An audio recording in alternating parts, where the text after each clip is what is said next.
This is The Scoop for Friday. I'm Josh Holton with the WMNF News headlines. More than 46 years after he kidnapped, raped, and murdered a 6-year-old girl in Brevard County, Bryan Frederick Jennings was put to death by lethal injection last night at Florida State Prison. The U.S. Supreme Court rejected final legal attempts to halt the execution the day prior. Jennings was convicted of murdering Rebecca Kunash on May 11, 1979 in Merritt Island. Florida's previous modern-era record for executions in a year was 8 in 1984 and 2014. The modern era represents the period since the death penalty was reinstated in 1976 after a 1972 U.S. Supreme Court opinion halted it. DeSantis has also signed death warrants for Richard Barry Randolph to be executed November 20th and for Mark Allen Geralds to be executed December 9th. Residents rallied in Brandon yesterday outside Congress member Vern Buchanan's office and delivered a letter asking for more funding for SNAP, Head Start, and the Affordable Care Act credits. WMNF's Leah Burdick reports that the group called Magnified Voices wants to see elected officials help the community.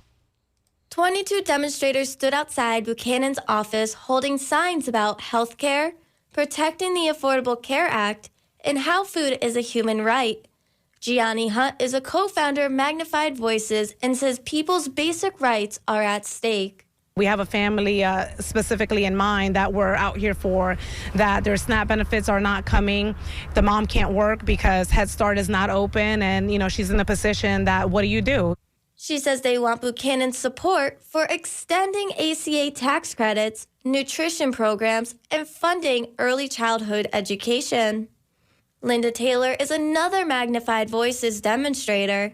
But when it comes to things like the Affordable Care Act, when it comes to SNAP and WIC, to feed hungry babies and families, when it comes to things like Head Start, to give kids a great start in life, all of those things are falling by the wayside while we're giving tax breaks to billionaires. She says people are facing premium increases and risk losing coverage for health care. The organization says even though the government shutdown ended, the programs could still be in jeopardy. The demonstration was peaceful and lasted from 11 to 1 in the afternoon.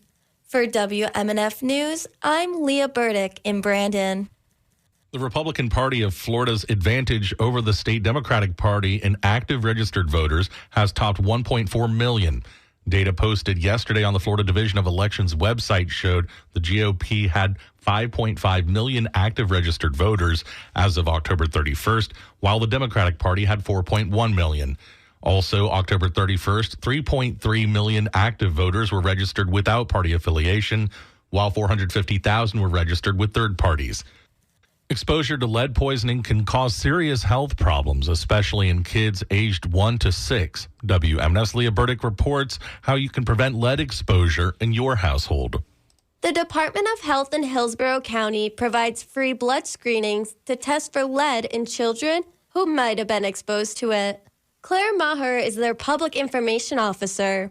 She says the number one cause of lead poisoning in the U.S. comes from the dust from lead-based paint. If you have a home that might be built before 1978, it's really important to make sure you get that inspected for lead by certified professionals, because you want to make sure that your paint doesn't have lead in it.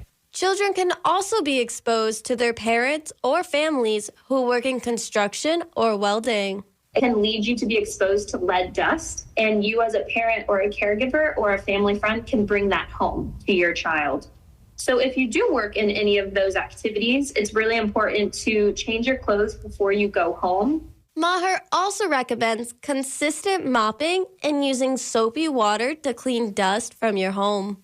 It's important to get tested because it's the only way to know if your child is being affected by lead poisoning. For WMNF News, I'm Leah Burdick. Cool weather in the 60s, warming up to sunny skies and highs in the upper 70s today. Clear tonight with overnight lows in the mid-50s. Slightly warmer tomorrow with sunshine and highs in the lower 80s. I'm Josh Holton with the WMNF News headlines. This is The Scoop, recorded at WMNF Tampa.